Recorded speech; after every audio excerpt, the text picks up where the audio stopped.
TV 84 उत्ते programme खबर दी खबर देख रहे सारे दर्शकों को मैं सरजीत सिंह घुमान फतेह अर्ज करदा हाँ जी। वाहिगुरू जी का खालसा वाहिगुरू जी की फतेह। दिल्ली दे विच काले कानूनां दे खिलाफ जिहड़ा संघर्ष चल रहा ਉਹਦੇ ਵਿੱਚ ਅੱਜ किसान यूनियनां दे आगूआं दी ते भारत सरकार दे मंत्रियां दी मीटिंग जिहड़ी आ ਉਹ ਹੋਈ ਆ। ਬਣਿਆ बुणिया ਤਾਂ कुछ नहीं ਉਹਦੇ ਵਿੱਚ ਉਦਾਂ ਖਬਰ ਜਿਹੜੀ ਹੈਗੀ ਆ ਬੜੀ ਧਮਾਕਾ ਖੇਜ ਜੀ ਬਣਾ ਲੈਂਦੇ ਹੁੰਦੇ ਆ ਸਾਡੇ ਇੱਥੇ ਭਾਰਤੀ ਮੀਡੀਆ ਵਾਲਿਆਂ ਨੂੰ ਆਦਤ ਆ। ਜਦੋਂ ਇਹ ਮੀਟਿੰਗ ਚੱਲ ਰਹੀ ਸੀਗੀ ਉਦੋਂ ਵੀ ਜਿਹੜੇ ਖਾਸ ਤੌਰ ਤੇ YouTube ਚੈਨਲ ਨੇ ਇਹਨਾਂ ਨੇ ਬੜੀਆਂ ਤੱਤ ਭੜਕੀਆਂ ਜਿਹੀਆਂ ਬੜੀਆਂ ਖਬਰਾਂ ਬਣਾਉਣੀਆਂ ਹੁੰਦੀਆਂ ਨੇ ਉੱਤੇ ਉਹਦੇ ਖਬਰ ਦੇ ਇਸ ਹਿਸਾਬ ਨਾਲ ਲਿਖਦੇ ਆ ਵੀ ਜਿਵੇਂ ਬਸ ਮਸਲਾ ਹੱਲ ਹੋ ਗਿਆ ਜੀ, ਖਤਮ ਹੋ ਗਿਆ ਸਾਰਾ, ਤੇ ਪਰ ਵਿੱਚ ਉਹਦੇ ਹੁੰਦਾ ਕੁਛ ਨਹੀਂ। ਸੋ ਅਸੀਂ ਵੀ ਆਪਦੇ ਜਿਹੜੇ ਸਾਡੇ ਸਰੋਤੇ ਆ, ਪਾਠਕ ਆ ਜਾਂ ਦਰਸ਼ਕ ਸਾਡੇ ਭਰਾ ਨੇ, ਉਹਨਾਂ ਨੂੰ ਇਹ ਦੱਸਣਾ ਚਾਹਾਂਗੇ ਕਿ ਅਸਲ ਵਿੱਚ ਤਾਂ ਕੁਝ ਵੀ ਨਹੀਂ ਹੋਇਆ। ਮੀਟਿੰਗ ਖਤਮ ਹੋ ਚੁੱਕੀ ਆ ਤੇ ਹੁਣ ਅਗਲੀ ਮੀਟਿੰਗ 4 ਜਨਵਰੀ ਨੂੰ ਹੋਣੀ ਆ ਦੁਪਹਿਰੋਂ 2 ਵਜੇ, ਤੇ ਇਸੇ ਮੀਟਿੰਗ ਦੀ ਕੰਟੀਨਿਊਟੀ ਦੇ ਵਿੱਚ ਉਹ ਮੀਟਿੰਗ ਮੰਨੀ ਜਾ ਰਹੀ ਆ। ਜਿਹੜਾ ਪਰਾਲੀ ਬਾਰੇ ਇੱਕ ਬਣਾਇਆ ਸੀ ਕਾਨੂੰਨ, ਵੀ ਪਰਾਲੀ ਬਾਰੇ ਇੱਕ ਬਿੱਲ ਲਿਆਉਣਾ ਸੀਗਾ ਇਹਨਾਂ ਨੇ, ਤੇ ਇੱਕ ਬਿਜਲੀ ਬਾਰੇ ਬਣਾਉਣਾ ਸੀਗਾ ਕਾਨੂੰਨ। ਇਹ ਦੋਨੇ ਅਸਲ ਵਿੱਚ ਤਾਂ ਗੱਲ ਇਹ ਆ, ਜਿਹੜੀ ਕਿ ਅੱਜ ਖਬਰ ਤਾਂ ਸਾਰਿਆਂ ਨੇ ਇੱਥੇ ਇਹੀ ਚਲਾਉਣੀ ਆ ਵੀ ਇਹਦੇ ਉੱਤੇ ਜੀ ਸਹਿਮਤੀ ਬਣ ਗਈ। ਪਰਾਲੀ ਅਤੇ ਬਿਜਲੀ ਕਾਨੂੰਨ ਸੰਬੰਧੀ ਕਿਸਾਨਾਂ ਅਤੇ ਸਰਕਾਰ ਵਿਚਾਲੇ ਬਣੀ ਸਹਿਮਤੀ। ਇਹ ਮਤਲਬ ਤੋਪ ਚੱਲ ਰਹੀ ਹੈ ਇਸ ਟਾਈਮ। ਪਰ ਜਿਹੜੀ ਸੱਚੀ ਗੱਲ ਆ ਆਪਾਂ ਉਧਰ ਨੂੰ ਆਈਏ, ਕਿਉਂਕਿ ਆਪਾਂ ਤਾਂ ਖਬਰ ਦੀ ਖਬਰ ਕੱਢਣੀ ਹੁੰਦੀ ਹੈ। ਗੱਲ ਇਹ ਹੈ ਵੀ ਸਰਕਾਰ ਨੇ ਜਦੋਂ ਇਹ ਦੇਖ ਲਿਆ 2 ਮਹੀਨੇ ਪਹਿਲਾਂ ਕਿ ਕੰਮ ਤੱਤਾ ਹੁੰਦਾ ਜਾਂਦਾ, ਤੇ ਜਿਹੜੇ ਇਹ ਕਾਰਪੋਰੇਟ ਘਰਾਣਿਆਂ ਨੂੰ ਲਾਹਾ ਦੇਣ ਲਈ ਅਸੀਂ ਕਾਲੇ ਕਾਨੂੰਨ ਬਣਾਏ ਨੇ, ਇਹਨਾਂ ਦਾ ਵਿਰੋਧ ਆਉਣ ਵਾਲੇ ਦਿਨਾਂ 'ਚ ਹੋਰ ਜ਼ਿਆਦਾ ਜ਼ਬਰਦਸਤ ਹੋਣਾ ਹੈ, ਤੇ ਅਸੀਂ ਕੋਈ ਉਹਦਾ ਰਾਹ ਸਿਰਾ ਕੱਢ ਕੇ ਰੱਖੀ। ਸਰਕਾਰਾਂ ਕੋਲੇ, ਸਿਆਸੀ ਭਲਵਾਨਾਂ ਕੋਲੇ ਬੜੇ ਢੰਗ ਤਰੀਕੇ ਹੁੰਦੇ ਆ। ਉਹਨਾਂ ਨੇ ਫਿਰ 2 ਸੱਪ ਕੱਢੇ। ਇੱਕ ਤਾਂ ਪੋਲਿਊਸ਼ਨ ਦੇ ਨਾਂ ਤੇ ਵੀ ਜਿਹੜਾ ਪਰਾਲੀ ਸਾੜਦਾ ਫੜ ਲਿਆ ਜੀ ਉਹਨੂੰ ਇੰਨੇ ਲੱਖ ਜੁਰਮਾਨਾ, ਇੰਨੇ ਕਰੋੜ ਆਹ ਤੇ ਬੜੀ ਸਖਤ ਸਜ਼ਾ। ਉਹ ਜਿਹੜੀ ਸਜ਼ਾ ਜਾਂ ਜਿਹੜਾ ਜੁਰਮਾਨਾ ਸੀ ਉਹ ਜਾਣ ਬੁੱਝ ਕੇ ਇੰਨਾ ਖਤਰਨਾਕ ਜਿਹਾ ਰੱਖਿਆ ਗਿਆ, ਤੇ ਇਉਂ ਹੀ ਜਿਹੜਾ ਬਿਜਲੀ ਵਾਲਾ ਬਿੱਲ ਜਾਂ ਕਾਨੂੰਨ ਲੈ ਕੇ ਆਉਣਾ ਸੀ ਉਹ ਵੀ ਜਾਣ ਬੁੱਝ ਕੇ ਇੰਨਾ ਖਤਰਨਾਕ ਜਿਹਾ ਬਣਾਇਆ ਗਿਆ। ਤੇ ਇਹ ਵੀ ਨਾਲ ਦੀ ਨਾਲ ਹੀ ਆਪਾਂ ਗੱਲ ਕਰ ਲਈਏ ਵੀ ਬਣਾਉਣ ਮੌਕੇ ਹੀ ਪਤਾ ਸੀਗਾ ਵੀ ਪਹਿਲਾਂ ਇਹਦਾ ਪੂਰੀ ਇਹਦੀ ਦਹਿਸ਼ਤ ਪਾਉਣੀ ਆ ਲੋਕਾਂ 'ਚ, ਬਾਂਹ ਕਰਾ ਦੇਣੀਆਂ ਲੋਕਾਂ ਦੀ ਵੀ ਦੇਖ ਲਓ ਭਾਈ ਆ ਗਿਆ ਬਈ, ਆ ਗਿਆ ਵੀ ਇਹ ਬੜੇ ਖਤਰਨਾਕ ਨੂੰ। ਫਿਰ ਪੂਰਾ ਜ਼ੋਰ ਵੀ ਲਵਾਉਣਾ ਤੇ ਅੰਤ ਇਹਨਾਂ ਨੂੰ ਲਾਗੂ ਕਰਨ ਤੋਂ ਮੰਨ ਵੀ ਜਾਣਾ ਵੀ ਅਸੀਂ ਨਹੀਂ ਜੀ ਲਾਗੂ ਕਰਦੇ, ਬੜਾ ਵੱਡਾ ਆਸਾਨ ਵੀ ਦਿਖਾ ਦੇਣਾ। ਮਤਲਬ ਕਿ ਪਹਿਲਾਂ ਆਪ ਹੀ ਇੱਕ ਚੀਜ਼ ਕ੍ਰੀਏਟ ਕਰ ਲੈਣੀ ਆ, ਉਹਦੀ ਦਹਿਸ਼ਤ ਜਿਹੜੀ ਆ, ਉਹਦਾ ਟੈਰਰ ਜਿਹੜਾ ਹੈ ਉਹ ਪੂਰਾ ਵਰਤ ਕੇ, ਪੂਰਾ ਜ਼ੋਰ ਲਵਾ ਕੇ ਬੇਕਾਰ ਦੀ ਗੱਲ ਤੇ ਫਿਰ ਉਹਨੂੰ ਰੱਦ ਕਰ ਲਾਂਗੇ, ਜਿਹਦਾ ਲਾਭ ਜਿਹੜਾ ਹੈ ਕਿਉਂਕਿ ਆਮ ਬੰਦਾ ਸੋਚਦਾ ਵੀ ਇਹਦਾ ਕੀ ਫਾਇਦਾ ਹੋਇਆ ਸਰਕਾਰ ਨੂੰ। ਫਾਇਦਾ ਸੱਜਣੋ ਇਹ ਹੁੰਦਾ ਵੀ ਇਸ ਮੌਕੇ ਤੱਕ ਆਪਾਂ ਸਾਰੇ ਦੇ ਸਾਰੇ ਲੋਕ ਲੜ ਰਹੇ ਆ ਉਹਨਾਂ 3 ਕਾਲੇ ਕਾਨੂੰਨਾਂ ਦੇ ਖਿਲਾਫ। ਪਹਿਲੇ ਦਿਨ ਤੋਂ ਲੜਾਈ ਜਿਹੜੀ ਆ ਉਹ ਕਾਲੇ ਕਾਨੂੰਨ ਦੇ ਖਿਲਾਫ। ਇਹ 2 ਉਹਨਾਂ ਨੇ ਬਗੈਰ ਗੱਲ ਤੋਂ ਸਾਡੇ ਗਲ ਮੁੱਦੇ ਪਾਤੇ, 2 ਨੁਕਤੇ ਹੋਰ ਜੁੜ ਗਏ। ਪਹਿਲਾਂ ਤਾਂ ਇੱਕ ਨਗਾਤੀ ਪ੍ਰੋਗਰਾਮ ਸੀ ਨਾ ਵੀ ਜਿਹੜੇ 3 ਖੇਤੀ ਕਾਨੂੰਨ ਨੇ ਰੱਦ ਕਰੋ, ਇਹ 2 ਨੁਕਤੇ ਹੋਰ ਜੋੜਤੇ। ਤੇ ਸਾਡਾ ਜਿਹੜਾ ਸੰਘਰਸ਼ ਵਾਲੀ ਧਿਰ ਦਾ ਇੱਕ ਨੁਕਤਾ ਸੀ ਕਿ ਸਾਨੂੰ ਕਾਨੂੰਨ ਦੀ ਲੋੜ ਤਾਂ ਹੈ ਜਿਹਦੇ ਵਿੱਚ ਸਾਡੀਆਂ ਜਿਣਸਾਂ ਦੇ ਸਹੀ ਸਾਨੂੰ ਰੇਟ ਮਿਲਦੇ ਰਹਿਣ, MSP ਦਿਓ ਸਾਰੀਆਂ ਚੀਜ਼ਾਂ ਉੱਤੇ। ਸਾਰੇ ਭਾਰਤ ਵਿੱਚ ਜਿਹੜੀਆਂ ਚੀਜ਼ਾਂ ਖੇਤਾਂ ਦੇ ਵਿੱਚ ਉਪਜਦੀਆਂ ਨੇ ਉਹਨਾਂ ਚੀਜ਼ਾਂ ਦਾ ਸਾਨੂੰ ਇੱਕ MSP ਹਰ ਚੀਜ਼ ਦਾ ਦਿਓ, ਤਾਂ ਕਿ ਸਾਡੀ ਫਸਲ, ਸਾਡੀ ਚੀਜ਼ ਉਸ ਰੇਟ ਤੇ ਵਿਕੇ, ਤੇ ਜਿਹੜਾ ਉਹਦੇ ਤੋਂ ਘੱਟ ਰੇਟ ਤੇ ਹੋਵੇ ਉਹਨੂੰ ਸਜ਼ਾ ਦਾ ਵੀ ਵਿੱਚ ਲਿਖੋ ਵੀ ਭਾਈ ਇਹ ਕਿਵੇਂ ਹੋ ਸਕਦਾ, ਅਸੀਂ 2000 ਰੁਪਏ ਦੀ ਕਿਸੇ ਚੀਜ਼ ਦੀ MSP ਮਿਸਦੇ ਆ, ਵੀ ਘੱਟੋ ਘੱਟ ਇੰਨਾ ਤਾਂ ਇਹਨੂੰ ਮਿਲਣਾ ਚਾਹੀਦਾ ਨਾ। ਤੇ ਜੇ ਕਿਸੇ ਦਾ 1800 ਰੁਪਇਆ ਕੁਆਂਟਲ ਦੇ ਉੱਤੇ ਖਰਚਾ ਆਇਆ, ਤੁਸੀਂ ਉਹਦਾ ਜੇ 2000 ਰੁਪਇਆ ਉਹਨੂੰ ਦਿੰਦੇ ਹੋ ਤਾਂ ਕੁਛ ਤਾਂ ਉਹਦੇ ਪੱਲੇ ਪਊ 2000 ਚ। ਪਰ ਜਿਹੜੀ ਚੀਜ਼ ਦਾ ਰੇਟ 2000 ਮਿਸ ਲਿਆ ਤੇ ਉਹਨੂੰ ਗਾਂਹ ਵਾਲੇ ਨੂੰ ਕੋਈ ਮਜਬੂਰ ਕਰੇ ਕਿਸਾਨ ਨੂੰ ਵੀ 500 ਜੀ ਤੈਨੂੰ ਤਾਂ ਲੈਣਾ, ਤੇ ਮੁੜ ਕੇ 2 ਮਹੀਨਿਆਂ ਬਾਅਦ 3500 ਦਾ ਵੇਚੇ। ਜਿਵੇਂ ਕਿ ਹਰ ਸਾਲ ਆਲੂਆਂ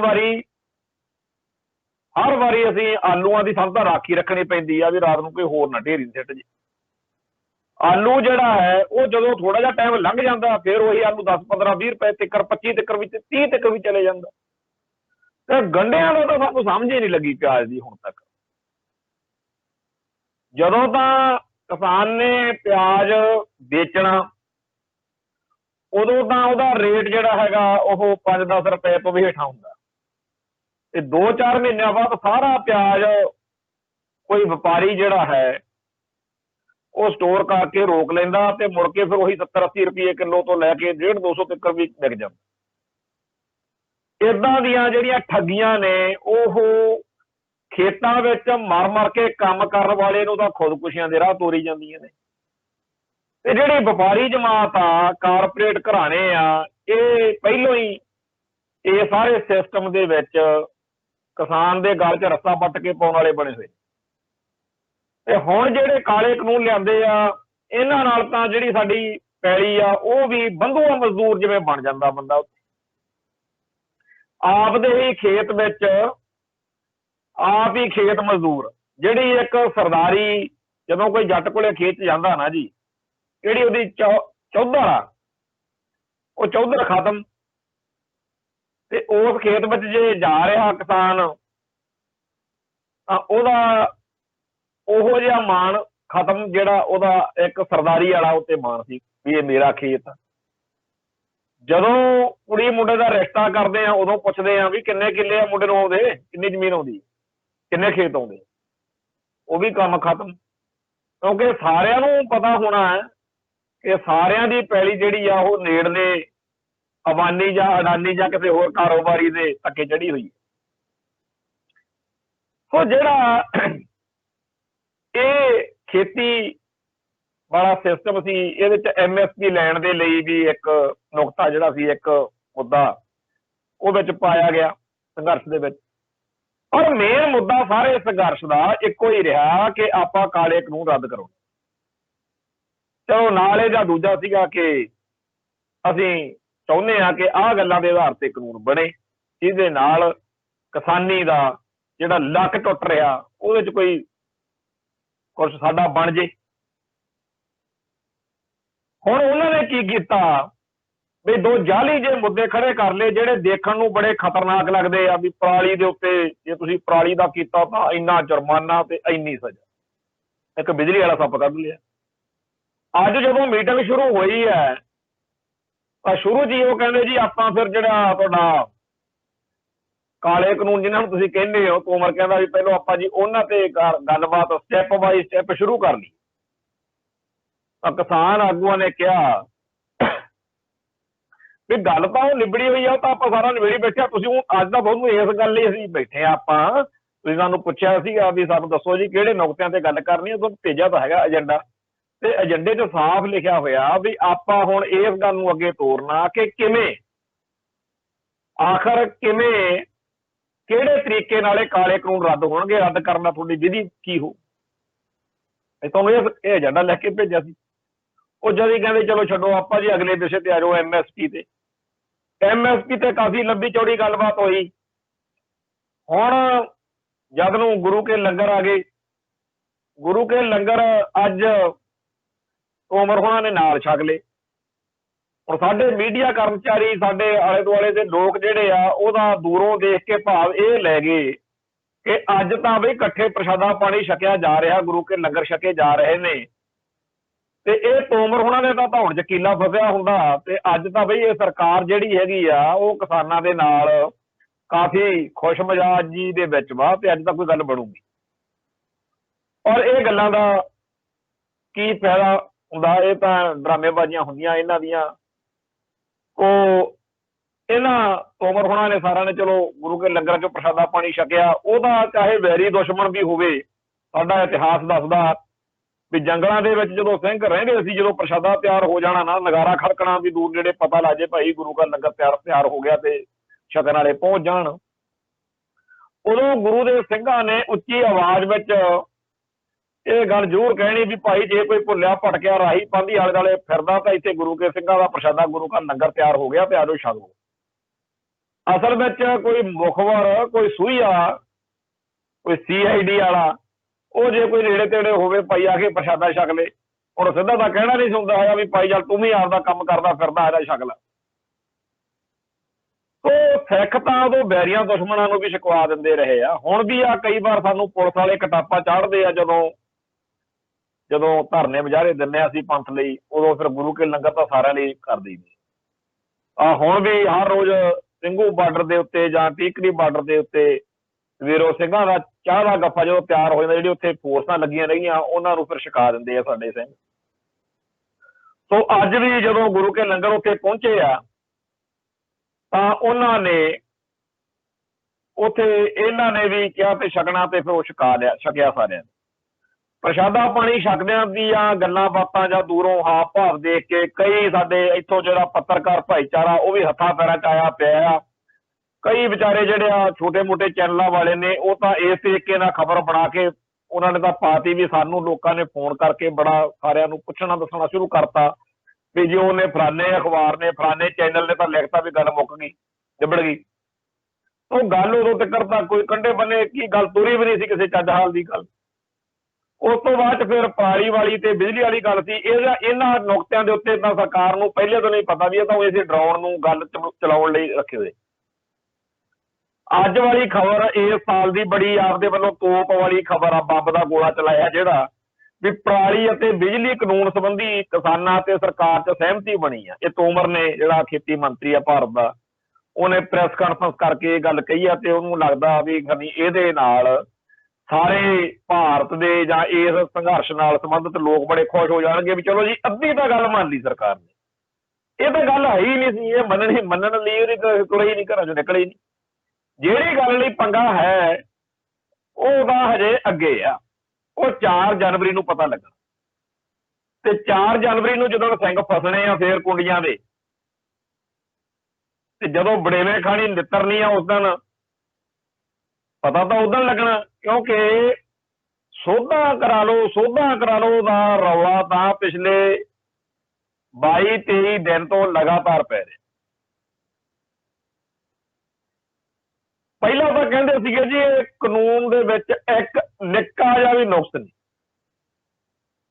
ਫਿਰ ਜਦੋਂ ਕਿਸਾਨ ਜਥੇਬੰਦੀਆਂ ਦੇ ਨੁਮਾਇੰਦਿਆਂ ਨੇ ਕੱਢ ਕੇ ਸਾਰਾ ਮੂਹਰੇ ਦੱਸਿਆ ਵੀ ਆਹ ਦੇਖੋ, ਫਿਰ ਕਹਿੰਦੇ ਚਲੋ ਜੀ ਆਪਾਂ ਇਹ ਠੀਕ ਕਰ ਦਿੰਦੇ ਹਾਂ। ਵੀ ਉਹ ਠੀਕ ਕਰਾਉਣ ਲਈ ਥੋੜੀ ਤੁਹਾਡੇ ਕੋਲੇ ਆਏ ਨੇ, ਅਸਲ ਵਿੱਚ ਨੁਕਸ ਦੱਸ ਕੇ ਨਾ ਬਿਰਤਾ ਹੀ ਗੱਲ ਪਾ ਲਈ, ਨਵਾਂ ਹੀ ਸੱਪ ਕੱਢ ਮਾਰਿਆ। ਕਹਿੰਦੇ ਜੀ ਫਿਰ ਜਿਹੜੀਆਂ ਚੀਜ਼ਾਂ ਤੁਸੀਂ ਕਹਿੰਦੇ ਹੋ ਅਸੀਂ ਉਹ ਠੀਕ ਕਰ ਦਿੰਦੇ। ਹਜੇ ਉਦੋਂ ਅੱਧ ਵਿਚੱਲੇ ਜਿਹੇ ਨੁਕਤੇ ਹੀ ਗਿਣੇ ਗਏ ਸੀ ਉਹਨਾਂ ਦੇ, ਹਜੇ ਤਾਂ ਹੋਰ ਬੜਾ ਕੁਛ ਸੀਗਾ। ਉਹਨਾਂ ਵਿੱਚ ਮੀਟਿੰਗ ਮੁੱਕ ਗਈ, ਜਦ ਨੂੰ ਟਾਈਮ ਮੁੱਕ ਗਿਆ, ਵੇਲਾ ਹੋ ਗਿਆ। ਅੱਜ ਵੀ ਜਿਵੇਂ ਕਿ ਵੇਲਾ ਹੋ ਗਿਆ। ਅਸਲ ਵਿੱਚ ਉਹ ਕਾਲੇ ਕਾਨੂੰਨ ਜਿਹੜੇ ਆ ਉਹਨਾਂ ਨੂੰ ਜਿਉਂ ਦਾ ਤਿਉਂ ਰੱਖਣ ਦੀ ਜਿੱਦ 'ਚ ਫੜੀ ਹੋਈ ਆ ਵੀ ਅਸੀਂ ਜੀ ਜੋ ਮਰਜ਼ੀ ਹੋ ਜਾਏ ਅਸੀਂ ਇਹ ਕਾਨੂੰਨ ਰੱਦ ਨਹੀਂ ਹੋਣ ਦੇਣਾ, ਰੱਖਣਾ ਲਾਜ਼ਮੀ। ਤੁਸੀਂ ਇਹਦੇ ਵਿੱਚ ਸੋਧਾਂ ਕਰਾ, ਤੁਸੀਂ ਜਿਹੜਾ ਕੁਛ ਕਟਾਉਣਾ ਕਟਵਾ ਲਓ, ਪਵਾਉਣਾ ਪਵਾ ਲਓ, ਉਹਦੇ ਉੱਤੇ ਆਪਾਂ ਗੱਲ ਕਰ ਲੈਂਦੇ ਹਾਂ, ਪਰ ਇਹ ਕਾਨੂੰਨ ਤਾਂ ਰਹਿਣਗੇ। ਹੁਣ ਕਦੇ ਕਿਸੇ ਨੇ ਸੱਪ ਜੇਬ 'ਚ ਪਾ ਕੇ ਰੱਖਿਆ ਵੀ ਸੱਪ ਰੱਖ ਲਓ, ਆਪਾਂ ਜੇਬ 'ਚ ਪਾ ਕੇ ਰੱਖੋ ਵੀ ਕਦੇ ਕੰਮ ਆ ਜਾਊਗਾ। ਹੁਣ ਕਿਸਾਨੀ ਲਈ ਇਹ ਜਿਹੜੇ ਤਿੰਨੇ ਕਾਨੂੰਨ ਨੇ ਇਹ ਫਨੀਅਰ ਨਾਗ ਨੇ, ਫਨੀਅਰ ਨਾਗ। ਤੇ ਇਹੋ ਜਿਹਾ ਫਨੀਅਰ ਨਾਗਾਂ ਨੂੰ, ਜਿਉਂਦਿਆਂ ਨੂੰ, ਅੱਧ ਮਰਿਆਇਆਂ ਨੂੰ ਅਸੀਂ ਕਿਉਂ ਰੱਖਾਂਗੇ?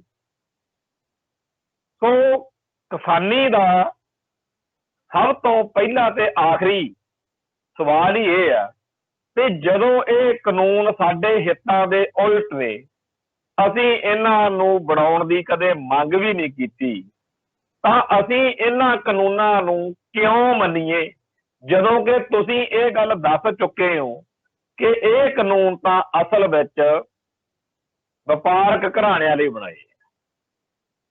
ਸੋ ਵਪਾਰਕ ਘਰਾਣਿਆਂ ਦੇ ਹਿੱਤਾਂ ਨੂੰ ਮੁੱਖ ਰੱਖ ਕੇ ਬਣਾਏ ਹੋਏ ਇਹਨਾਂ ਕਾਲੇ ਕਾਨੂੰਨਾਂ ਦੇ ਹੱਕ ਵਿੱਚ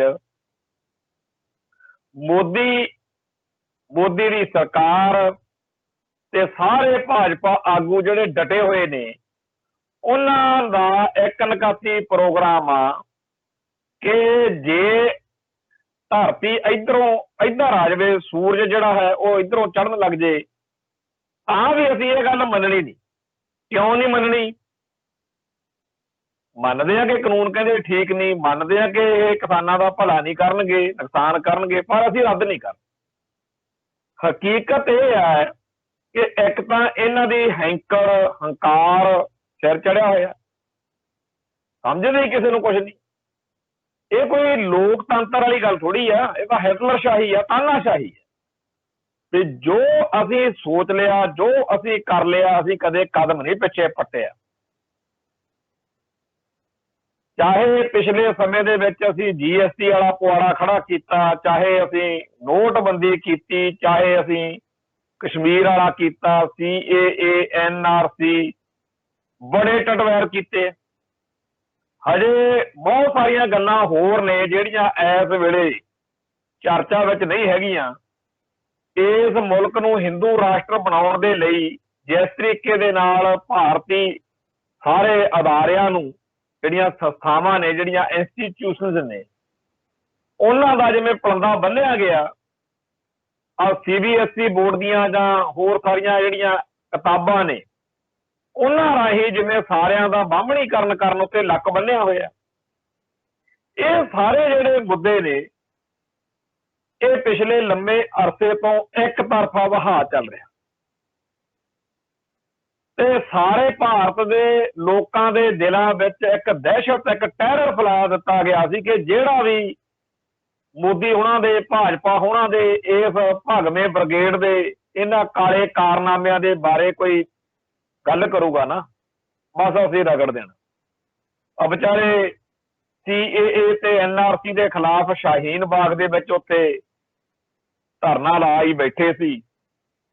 ਦੂਜੇ ਚੌਥੇ ਦਿਨ ਹੀ ਕਿਸੇ ਨਾ ਕਿਸੇ ਨੂੰ ਪਸਤੌਲੀ ਜੀ ਦੇ ਕੇ ਭੇਜਦਾ ਕਰਨ, ਉਹ ਠਾਠੂ ਜੀ ਕਰਕੇ ਉਹਨੂੰ ਆਪ ਹੀ ਫੜ ਕੇ ਲਿਆਇਆ ਕਰਨ।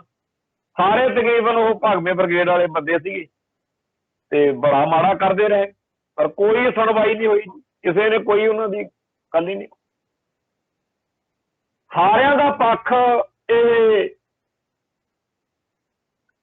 ਮੋਦੀ ਸਰਕਾਰ ਪੂਰਦੀ ਰਹੀ ਤੇ ਜਦੋਂ ਸਹੀਆਂ ਭੈ ਕੋਤਵਾਲ, ਫਿਰ ਡਰ ਕਾਹੇਗਾ, ਕਾਹਦਾ ਡਰ ਜੀ। ਤੇ ਭਾਰਤ ਦੇ ਵਿੱਚ ਥਾਂ ਦੇ ਉੱਤੇ ਮਾਈਨੋਰਟੀਜ਼ ਦਾ ਘਾਣ ਹੁੰਦਾ ਰਿਹਾ, ਲਗਾਤਾਰ ਇੱਕ ਤਰਫਾ ਲੋਕਾਂ ਉੱਤੇ ਜ਼ੁਲਮ ਹੁੰਦੇ ਰਹੇ। ਇਹਨਾਂ ਵਧੀਕੀਆਂ ਦੇ ਖਿਲਾਫ ਡਰਦਾ ਕੋਈ ਬੋਲੇ ਨਾ, ਤੇ ਸਾਰੇ ਭਾਰਤ ਨੂੰ ਇਉਂ ਲੱਗਣ ਲੱਗਿਆ ਪਿਆ ਵੀ ਜਿਹੜੇ ਸਿੱਖ ਹੱਕ ਸੱਚ ਲਈ ਲੜਨ ਮਰਨ ਵਾਲੇ ਹੁੰਦੇ ਸੀ, ਜਿਹੜੇ ਦੁਖੀ ਅਤੇ ਪੀੜਤ ਲੋਕਾਂ ਦੇ ਲਈ ਬਾਂਹ ਫੜਦੇ ਹੁੰਦੇ ਸੀ, ਉਹ ਤਾਂ ਹੁਣ ਸਾਨੂੰ ਦਿਖਦੇ ਨਹੀਂ, ਕਿਤੇ ਖਤਮ ਹੋ ਗਏ। ਤੇ ਹੁਣ ਜਿਹੜੇ ਸਿੱਖ ਨੇ ਉਹ ਤਾਂ ਆਹ ਨੇ ਨੀਲੀਆਂ ਪੱਗਾਂ ਵਾਲੇ, ਅਕਾਲੀ ਭਾਜਪਾ ਗੱਠਜੋੜ। ਜਦੋਂ ਨੀਲੀ ਪੱਗ ਬੰਨ ਕੇ ਬਾਦਲ ਕਿਆ ਨੇ ਸਾਰੇ ਭਾਰਤ ਨੂੰ ਇਹ ਹੋਕਾ ਦਿੱਤਾ ਵੀ ਸਾਡਾ ਤਾਂ ਜੀ ਬਿਨਾਂ ਸ਼ਰਤ ਸਮਰਥਨ ਆ ਇਹਨਾਂ ਨੂੰ। ਹੁਣ ਉਧਰੋਂ ਗੁਜਰਾਤ ਦੇ ਵਿੱਚ ਜਿਨ੍ਹਾਂ ਨੇ ਏਡਾ ਵੱਡਾ ਬੇਦੋਸ਼ੇ ਮੁਸਲਮਾਨਾਂ ਦਾ ਕਤਲੇਆਮ ਕੀਤਾ, ਉਸ ਭਾਜਪਾ ਦੇ, ਉਸ ਮੋਦੀ ਉਹਨਾਂ ਦੇ ਨਾਲ ਜਦੋਂ ਨੀਲੀ ਪੱਗ ਬੰਨ ਕੇ ਇਹ ਨੀਲੀਆਂ ਪੱਗਾਂ ਵਾਲੇ ਬਾਦਲ ਦਲੀਏ ਡਟ ਕੇ ਖੜ ਗਏ, ਫੇਰ ਲੋਕ ਦੇਖਣ ਵੀ ਇਹਨਾਂ ਦਾ ਤਾਂ ਆਪ, ਇਸ ਸਿੱਖਾਂ ਦਾ ਤਾਂ ਆਪ ਦਿੱਲੀ 'ਚ ਕਤਲੇਆਮ ਹੋਇਆ, ਜਾਂ ਸਿੱਖਾਂ ਦੀ ਨਸਲਕੁਸ਼ੀ ਜਿਹੜੀ 1978 ਤੋਂ ਕਾਂਗਰਸ ਨੇ ਸਿੱਖਾਂ ਦੀ ਨਸਲਕੁਸ਼ੀ ਕੀਤੀ ਹੈ, ਇੰਡੀਅਨ ਸਟੇਟ ਨੇ ਕੀਤੀ ਹੈ, ਉਦੋਂ ਕਾਂਗਰਸ ਦਾ ਰਾਜ ਪ੍ਰਬੰਧ ਸੀ। ਹੁਣ ਭਾਜਪਾ ਵਾਲੇ ਕਰ ਰਹੇ ਨੇ, ਮੋਦੀ ਹੁਣੀ ਕਰ ਰਹੇ ਨੇ ਮੁਸਲਮਾਨਾਂ ਦਾ। ਤੇ ਹੁਣ ਜਾਈਏ ਤਾਂ ਜਾਈਏ ਕਿੱਥੇ, ਜਦੋਂ ਮੁਗਲਾਂ ਨੇ ਜ਼ੁਲਮ ਕੀਤੇ, ਉਦੋਂ ਕਸ਼ਮੀਰੀ ਪੰਡਤ ਜਿਵੇਂ ਗੁਰੂ ਘਰ ਦੇ ਵਿੱਚ ਆ ਕੇ ਨੌਵੇਂ ਪਾਤਸ਼ਾਹ ਦੇ ਪੇਸ਼ ਹੋਏ ਸੀ ਨਾ ਜੀ, ਉਵੇਂ ਜੇ ਭਾਰਤੀ ਮੁਸਲਮਾਨ ਗੁਜਰਾਤ ਦੇ ਉਹ ਮੁਸਲਮਾਨ ਜਿਹੜੇ ਭਰਵੇਂ ਬ੍ਰਿਗੇਡ ਦੇ ਸਤਾਏ ਹੋਏ ਸੀ, ਜੇ ਉਹ ਪੇਸ਼ ਹੋਣਾ ਚਾਹੁਣ ਕਿੱਥੇ ਜਾਣ, ਉਹ ਕਿਹਦੇ ਕੋਲੇ ਰੋਣ?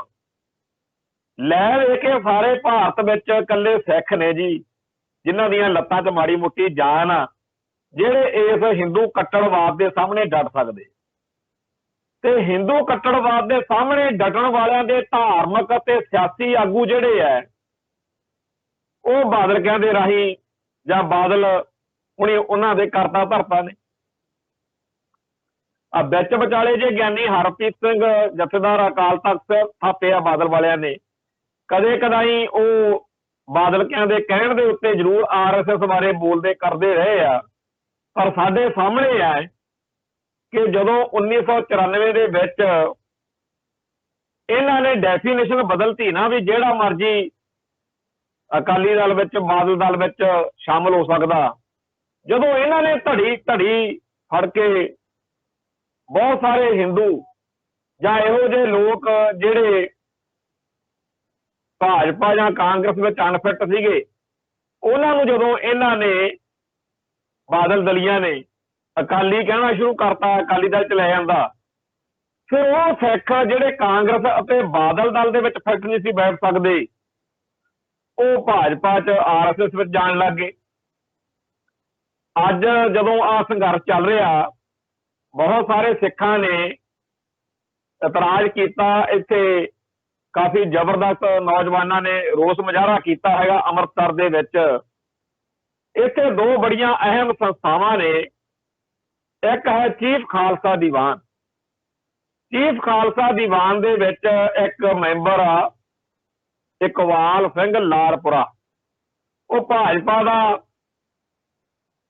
ਆਗੂ ਆ, ਤੇ ਜਿਹੜੀ ਭਾਜਪਾ ਉਹ RSS ਦੀ ਆ। ਤੋ ਜਿਹੜੀ ਭਾਜਪਾ ਜਿਹੜੀ RSS, ਉਹਦੇ ਮੈਂਬਰ ਇਕਬਾਲ ਸਿੰਘ ਦੇ ਉੱਤੇ ਇਤਰਾਜ਼ ਹੋ ਗਿਆ ਕਿ ਚੀਫ ਖਾਲਸਾ ਦੀਵਾਨ ਵਰਗੀ ਸੰਸਥਾ ਉਹਦਾ ਇਹ ਕਿਵੇਂ ਮੈਂਬਰ ਬਣਿਆ ਰਹਿ ਸਕਦਾ। ਉਹਨੂੰ ਨੋਟਿਸ ਵੀ ਕਹਿੰਦੇ ਆ ਹੋ ਗਿਆ ਹੈਗਾ ਵੀ ਭਾਈ ਦੱਸ ਦੂ, ਤੇ ਨਾਲੇ ਕਾਫੀ ਉਹਦੇ ਖਿਲਾਫ ਕਾਰਵਾਈਆਂ ਆਪਦੇ ਐਕਸ਼ਨ ਵਗੈਰਾ ਕਹਿੰਦੇ ਲੈਣ ਦੀ ਸੰਭਾਵਨਾ ਬਣੀ। ਇਵੇਂ ਦਾ ਇੱਕ ਮੈਂਬਰ ਰਜਿੰਦਰ ਮੋਹਨ ਸਿੰਘ ਚੀਨਾ ਹੈ, ਉਹਦੇ ਬਾਰੇ ਵੀ ਇਹ ਆ ਵੀ ਉਹ ਖਾਲਸਾ ਕਾਲਜ ਗਵਰਨਿੰਗ ਕੌਂਸਲ ਦਾ ਸੈਕਟਰੀ ਆ, ਤੇ ਖਾਲਸਾ ਕਾਲਜ ਵਰਗੀ ਵਕਾਰੀ ਸੰਸਥਾ ਦੇ ਉਸ ਸਕੱਤਰ ਦੇ ਬਾਰੇ ਵੀ ਲੋਕਾਂ ਦੇ ਵਿੱਚ ਚਰਚਾ ਚੱਲੀ, ਉਹਦੇ ਖਿਲਾਫ ਕਾਲਜ ਦੇ ਗੇਟ ਤੇ ਰੋਸ ਮੁਜ਼ਾਹਰਾ ਹੋਇਆ, ਨੌਜਵਾਨਾਂ ਨੇ ਕੀਤਾ। ਇਹੋ ਜਿਹੇ ਹੋਰ ਬਹੁਤ ਸਾਰੇ ਸਿੱਖ ਨੇ ਜਿਨ੍ਹਾਂ ਨੂੰ ਇਸ ਗੱਲ ਦਾ ਕੋਈ ਇਤਰਾਜ਼ ਨਹੀਂ, ਕੋਈ ਮਤਲਬ ਨਹੀਂ। ਨਾ ਕਦੇ ਬਾਦਲਕਿਆਂ ਨੇ ਕਿਹਾ ਵੀ ਤੁਹਾਡਾ ਭਾਈ ਤੁਸੀਂ RSS ਦੇ ਨਾਲ ਕਿਵੇਂ ਜੁੜ ਸਕਦੇ ਹੋ, ਜਦੋਂ ਕਿ ਤੁਸੀਂ ਤੁਹਾਨੂੰ ਪਤਾ ਹੈਗਾ ਵੀ ਤੁਸੀਂ ਸਿੱਖ ਹੋ, ਤੇ ਤੁਸੀਂ ਜਾਣਦੇ ਨਹੀਂ ਹੈਗੇ ਵੀ ਇਹ ਤਾਂ RSS ਤਾਂ ਹੁਕਮਨਾਮਾ ਹੋਇਆ ਹੈ ਅਕਾਲ ਤਖਤ ਤੋਂ। ਬਾਦਲ ਦਲੀਏ ਕਿਹੜੇ ਮੂੰਹ ਨਾਲ ਕਹਿੰਦੇ ਕਿਸੇ ਨੂੰ, ਜਦੋਂ ਕਿ ਉਹ ਤਾਂ ਆਪ ਭਾਜਪਾ ਨਾਲ RSS ਨਾਲ ਘਿਓ ਖੁਚੜੀ ਹੋਏ ਫਿਰਦੇ। ਕੱਲ ਪਰਸੋਂ ਇੱਕ ਰਫੜ ਪਿਆ, ਕਹਿੰਦੇ ਜੀ ਨਵਜੋਤ ਸਿੰਘ ਸਿੱਧੂ ਨੇ ਇੱਕ ਲੋਈ ਲਈ ਆ ਜਿਹਦੇ ਉੱਤੇ ਇੱਕ ਓਂਕਾਰ ਤੇ ਖੰਡੇ ਕਿਰਪਾਨ ਦਾ ਜਿਹੜਾ ਸਿੰਬਲ ਆ ਸਾਡਾ ਉਹ ਬਣਿਆ ਹੋਇਆ। ਅੱਜ ਉਹਨੇ ਮਾਫੀ ਵੀ ਮੰਗ ਲਈ। ਉਹ ਜਦੋਂ ਉਹ ਲੋਈ ਦੀ ਗੱਲ ਹੋਈ ਤਾਂ ਇੱਕ ਸੱਜਣ ਦਾ ਫੋਨ ਆਇਆ, ਉਹ ਕਹਿੰਦਾ ਵੀ ਇਹ ਉਹੀ ਨਵਜੋਤ ਸਿੱਧੂ ਆ ਜਿਹੜਾ ਬਾਦਲਕਿਆਂ ਦੇ ਨਾਲ ਜਦੋਂ ਇਹਦਾ ਮੇਲ ਮਿਲਾਪ ਸੀ ਭਾਜਪਾ 'ਚ ਹੁੰਦਾ ਸੀ, ਉਦੋਂ ਇਹ ਸ਼ਿਵਲਿੰਗ ਦੀ ਪੂਜਾ ਵੀ ਕਰਦਾ ਸੀ, ਜਨੇਊ ਪਾ ਕੇ ਵੀ ਬੈਠਾ ਹੁੰਦਾ ਸੀ, ਘਰ ਵਾਲੀ ਦੇ ਨਾਲ ਹਿੰਦੂ ਕਰਮਕਾਂਡ ਨੇ ਕਰਦਿਆਂ ਦੀਆਂ ਕਈ ਵੀਡੀਓਜ਼ ਕਈ ਫੋਟੋਆਂ ਨੇ। ਤੇ ਉਦੋਂ ਅਕਾਲੀਆਂ ਨੇ ਇਹਦੇ ਖਿਲਾਫ ਬਾਦਲ ਦਲ ਵਾਲਿਆਂ ਨੇ ਕਾਰਵਾਈ ਕਿਉਂ ਨਹੀਂ ਹੋਣ ਦਿੱਤੀ, ਕਿਉਂਕਿ ਉਦੋਂ ਨਾਲ ਸੀ ਭਾਜਪਾ। ਤੇ ਅੱਜ ਗਿਆਨੀ ਹਰਪ੍ਰੀਤ ਸਿੰਘ ਬੋਲੇ ਆ। ਹੁਣ ਇਹੋ ਜਿਹੇ ਕੰਮ ਨਵਜੋਤ ਸਿੰਘ ਸਿੱਧੂ ਨੂੰ ਕਿਹੜੇ ਮੂੰਹ ਨਾਲ ਰੋਕ ਸਕਦੇ ਸੀ? ਖੁਦ ਅਕਾਲੀ ਦਲ ਦੀ ਸਾਰੀ ਜਿੰਨੀ ਇਹ ਬਾਦਲ ਦਲ ਦੀ ਟੀਮ ਆ, ਇਹਨਾਂ ਸਾਰਿਆਂ ਨੇ ਉਹ ਕੰਮ ਕੀਤੇ ਆ ਜਿਹੜੇ ਗੁਰਮਤਿ ਮਰਿਆਦਾ ਅਨੁਸਾਰ ਕਰਨੇ ਗਲਤ। ਦਲਜੀਤ ਸਿੰਘ ਚੀਮਾ ਹੋਵੇ, ਬਾਦਲ ਛੋਟਾ ਵੱਡਾ, ਸਾਰਿਆਂ ਨੇ ਹਵਨ ਤੇ ਜੈ ਮਾਤਾ ਦੀ ਜਗਰਾਤਿਆਂ 'ਚ ਹਾਜ਼ਰੀਆਂ ਭਰਨੀਆਂ, ਹੋਰ ਬੜਾ ਕੁਝ ਕਰਦੇ ਕਰੋ। ਹੁਣ ਇੱਕ ਪਾਸੇ ਤਾਂ ਸਿੱਖ ਰਹਿਤ ਮਰਿਆਦਾ ਵਾ, ਜੇਕਰ ਕੌਮ ਦੇ ਆਗੂਆਂ ਨੇ ਨਹੀਂ ਮੰਨਣੀ ਤਾਂ ਫਿਰ ਬਾਕੀ ਲੋਕ ਕਾਹਤੋਂ ਮੰਨਣਗੇ ਜੀ। ਜਦੋਂ ਪੰਥ ਰਤਨ ਜਥੇਦਾਰ ਸਰਦਾਰ ਪ੍ਰਕਾਸ਼ ਸਿੰਘ ਬਾਦਲ ਦੀ ਨੂੰਹ ਆ ਜਿਹੜਾ ਪੰਥ ਵਿੱਚ ਆਪਦੇ ਥਾਂ ਤੇ ਸਭ ਤੋਂ ਮੁੱਢਲਾ ਤੇ ਪਹਿਲਾ ਪਰਿਵਾਰ ਬਣਿਆ ਫਿਰਦਾ ਤੇ ਪੰਥ ਸਾਡੇ ਸਿਰ ਤੇ ਖੜਾ, ਜਦੋਂ ਬੀਬਾ ਹਰਸਿਮਰਤ ਕੌਰ ਬਾਦਲ ਸ਼ਿਵਲਿੰਗ ਦੇ ਕੋਲੇ ਖੜ ਕੇ ਪੂਜਾ ਕਰਦੇ ਦੀਆਂ ਫੋਟੋਆਂ ਆਉਣਗੀਆਂ ਤਾਂ ਬਾਕੀ ਲੋਕਾਂ ਨੂੰ ਆਪਾਂ ਕਿਹਨੂੰ ਰੋਕ ਲਾਂਗੇ ਜੀ। ਤਾਂ ਸਿੱਖੀ ਦਾ ਹਿੰਦੂਕਰਨ ਜਿਹੜਾ ਹੋ ਰਿਹਾ ਸੀ, ਉਹਦੇ ਸਾਹਮਣੇ ਕਿਹੜੇ ਮੂੰਹ ਨਾਲ ਨਵਜੋਤ ਸਿੱਧੂ ਨੂੰ ਕੋਈ ਕਵੇ ਕਿ ਤੂੰ ਆਹ ਕਰਦਾ ਤੇ ਤੂੰ ਉਹ ਕਰਦਾ।